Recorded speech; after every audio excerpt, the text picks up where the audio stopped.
him no want hear me talk about say why me not say nothing about God and anything. Them want come label me now as atheist.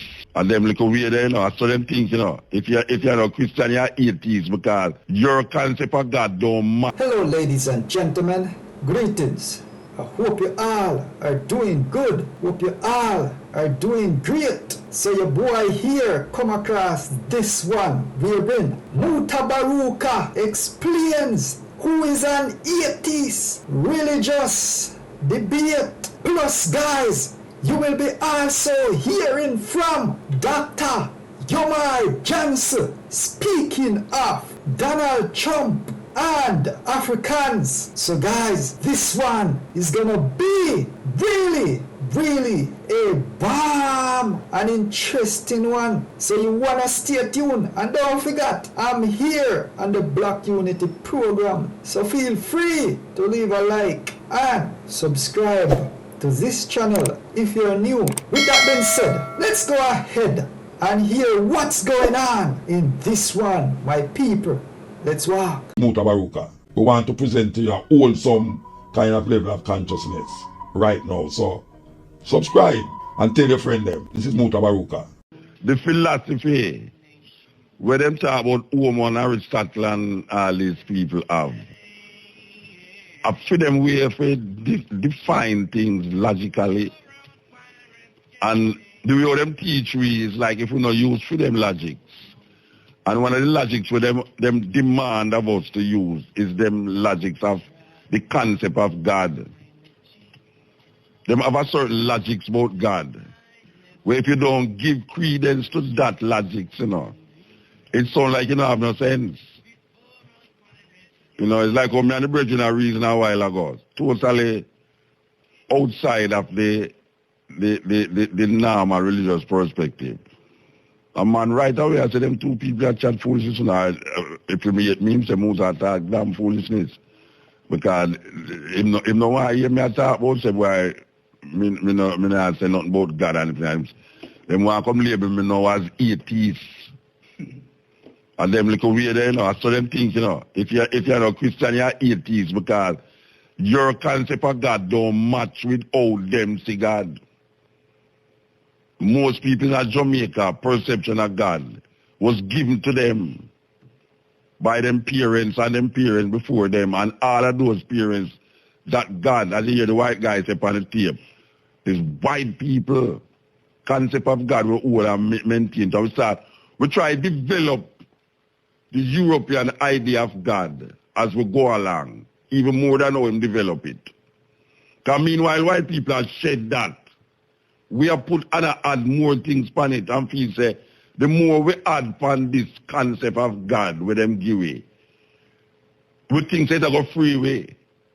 But we still have feel say there's a next life, like the brethren last week we claim say finite and infinite, and you have infinite body we are go to heaven, we're good, and infinite body where evil are go to hell. So right away, you see, there's another creation in the consciousness that is given to us based upon freedom logics.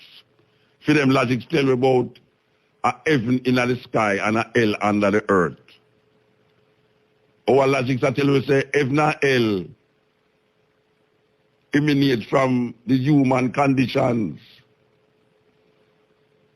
Heaven and hell emanate from the human condition. It's not a place. It's not a place that you go to. That is only European philosophy that have carried through that. Because there's nobody in history, and if you trace it back even to Kemet, Ethiopia, Nubia, Greece, Rome, there's nobody in history that has ever tried to preserve them soul and can explain to us what that preservation means as it relates to how we understand things. Because we have to let go all intelligence that human intelligence, you have to shed human intelligence for a belief that no man has ever proven to be real or logical or rational. That is really where we're going. We use irrational thinking and call it logical explanation. And the thing is that now that our explanation is going to look illogical because it is not in line with the European logics. You know, it's like when you're there at school and they tell you about this woman named Miss Malaprop in her book named The Rivals. There's a book named The Rivals, an English is a book named The Rivals. There's a woman in the name Miss Malaprop where she turned things into things where it is not. You know, she said things, but what she say is not the thing which I say about is not that she really mean. So them call it malapropism. You know, it's like metaphors using incorrect words in sentences. So when the Europeans come with freedom logics and them implant it in our brains, especially the logics of God and creation and creator and religious beliefs and practices, them logics in our brain, and we start to develop on it, move it away further and further from what we know in our ancestral legacy. And then we can't catch it back. And we can't catch it back because we hold on upon it even more than our Europeans hold on upon it. And when we look on the conditions of black people today, and for 400 years, we look on the conditions of black people, there's nothing out there that we have held on to, that has helped us, that was given to us by the European invaders. Nothing. Economically, politically, or socially. And we are trying to mimic them.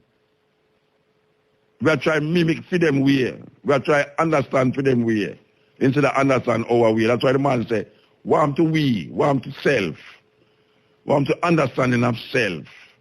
What it means to understand self? It means to go back, as we would use this word Sankofa, to understand the legacies, history, culturally, politically, socially, economically, spiritually, and then see how we can craft it into what we know now as 21st century people. And we're not stupid enough to say, well, we used to run up and down and naked, run up and down and Africa naked, so we could run up and down, yes, or naked. No, we don't say that. Because we know that there are certain things in history that cannot work right now in the present. And there are certain things in the present right now that is not working for we as historical people. Good example is the food. When we look at what we're eating now, it's not historical food we are eating. And that is what is poisoning we intention to. Black people, we in a serious mess that need to be addressed. We can't just use what we not put there. I expect say it will work for we. It work for other people, it must work for we. Chinese have a way of doing things. Them cultural perspective work for them for thousands of years.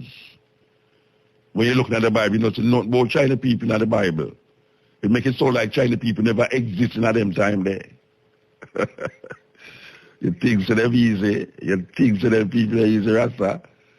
They write out certain people out of the Bible, you know. And the geographical location make me realize, I know them, let's talk about this, you know. The geographical location, where them put it, them use for themselves in a geographical location where them no respond, where them not supposed to be. It's like Batman in a Gotham City. It's not that you do have a city named Gotham City. It's that you do have a man named Batman. It's a terrible thing, you know. It's a terrible thing. Gotham City exists in real life. But the guy who, the Marvel man, Marvel Comics guy, I don't remember what his name, him put a man in the city named Batman. So you must know, in your thinking, realize there's somebody in a Gotham City that going to save your name Batman. And him write it that way. It's a similar thing them do with the Bible. Them find geographical location that is real and write themselves in those geographical locations and X out the people them who really come from that geographical location outside the book. So when you're looking at the book, you now see yourself in those geographical locations, even though you supposed to be there. You see them, the image of them in those geographical locations. And you know, you're about Indian people in the Bible. You know, you're about Chinese people in the Bible. You know, you're about the Mongolians in the Bible.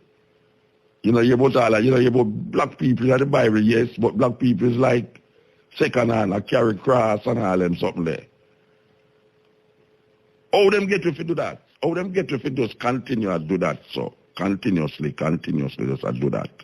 How them get if you think so over and over and over and now realize we not get nowhere. Look what's going on in Jamaica, you know. It's a system. It's a system that we need to break. It needs to break somewhere.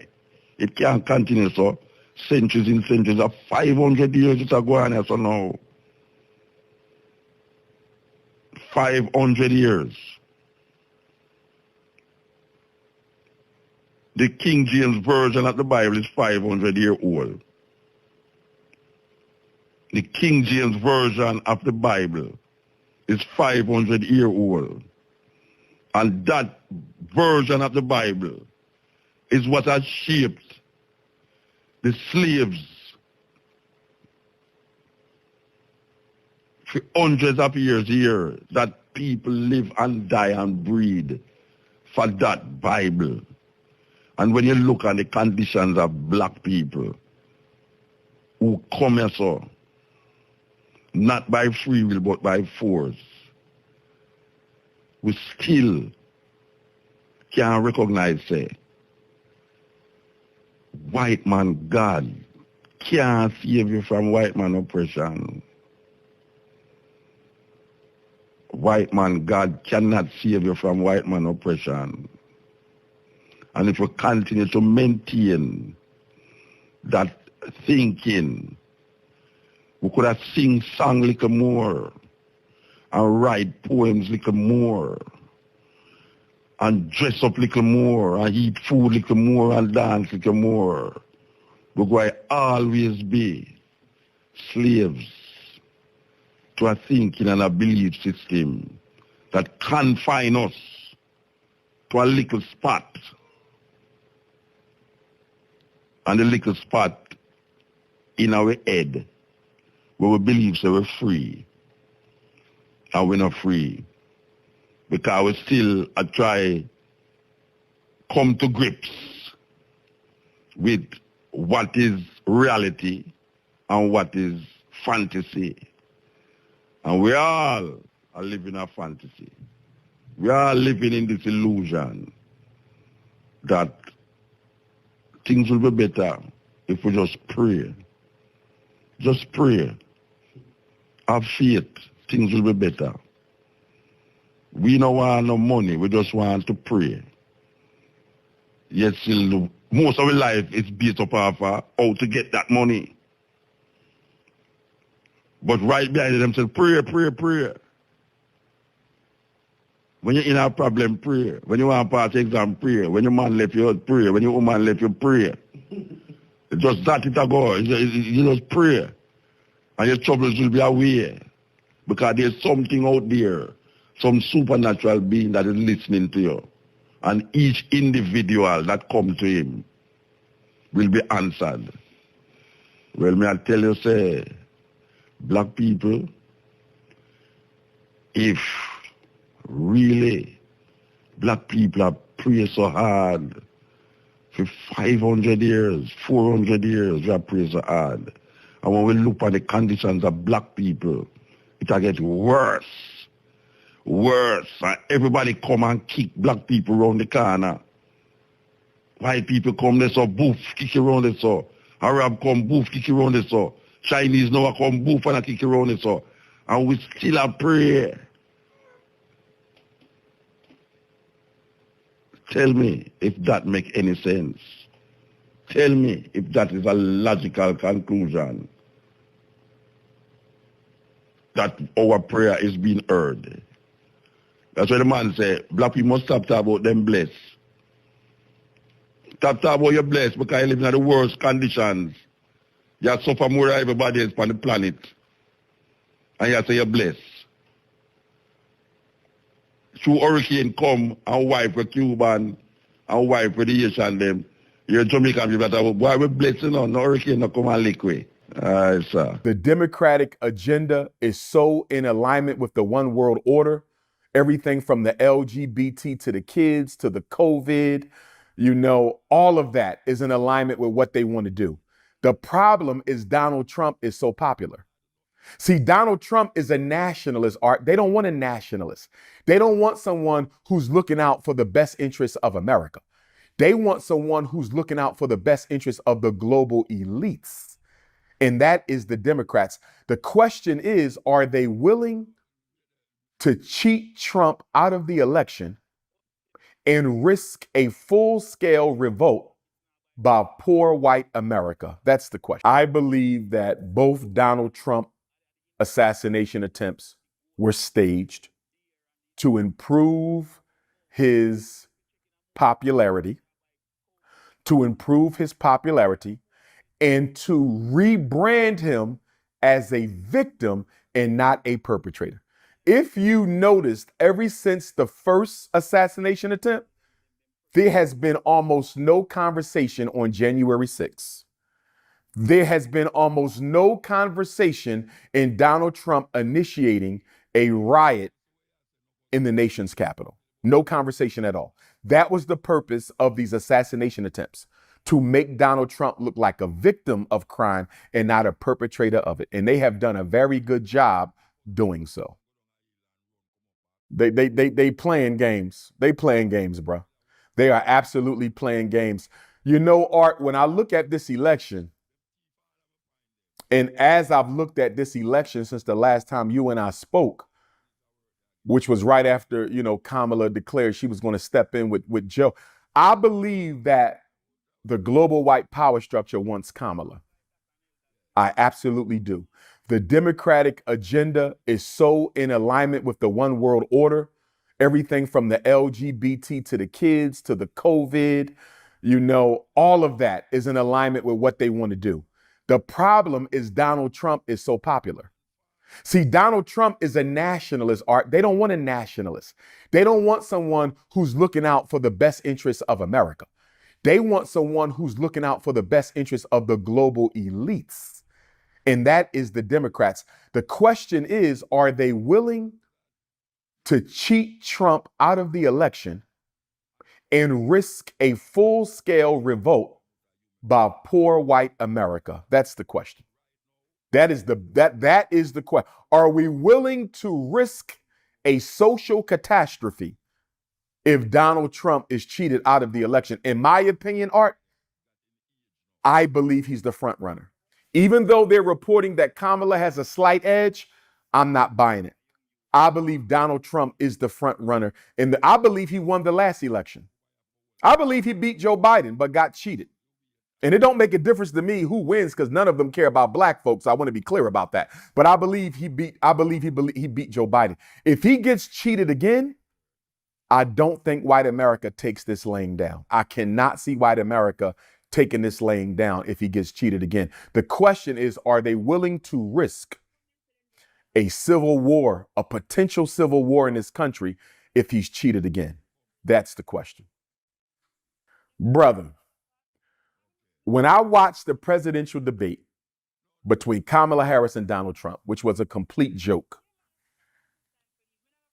when he said the migrants are eating cats and dogs, I thought he was talking about the Latin migrants, which was still inappropriate, mind you, still unacceptable.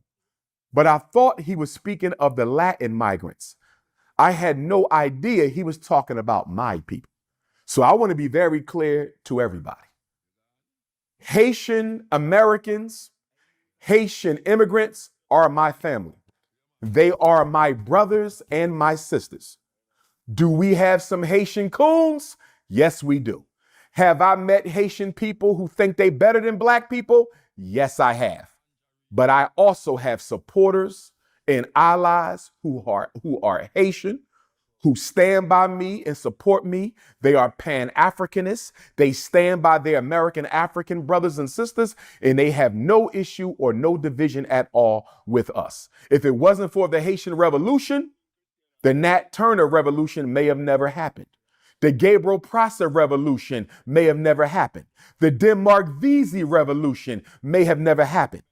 The German coast uprising in Louisiana, headed by ancestor Charles DeLong, may have never happened. My point is, Art, there's evidence, although not conclusive in every case, there's evidence that every major slave revolt we had on the North American continent was inspired by the Haitian Revolution.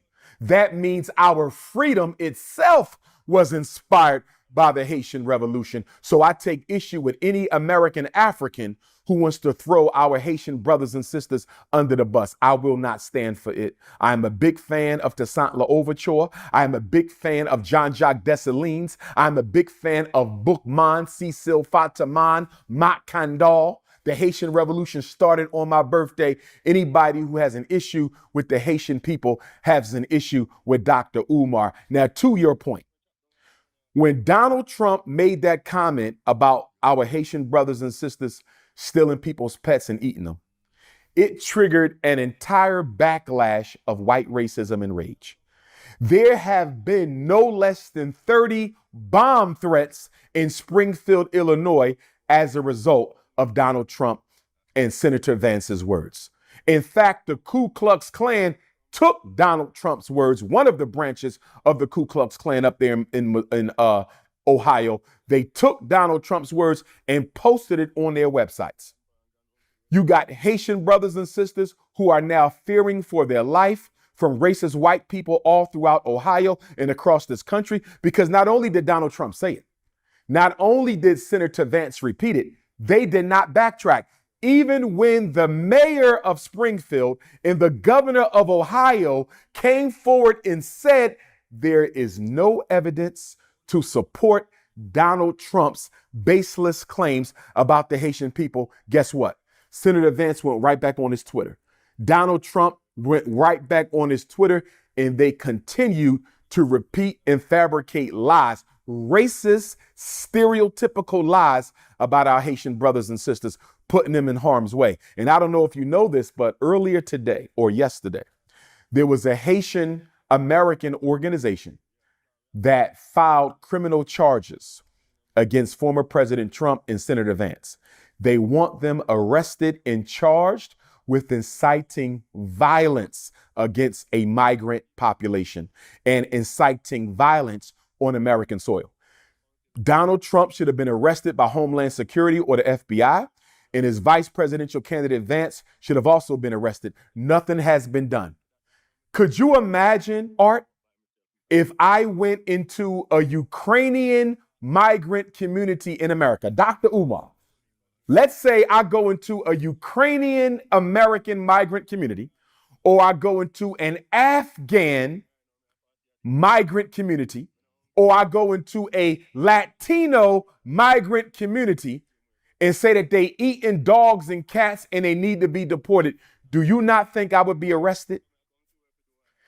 I would be put under the jail. But Donald Trump, a privileged white man, and Senator Vance, a privileged white man, can put our Haitian brothers and sisters in harm's way, and ain't nobody doing nothing about it, including Kamala Harris and Joe Biden, who are the ones who brought them here in the first place.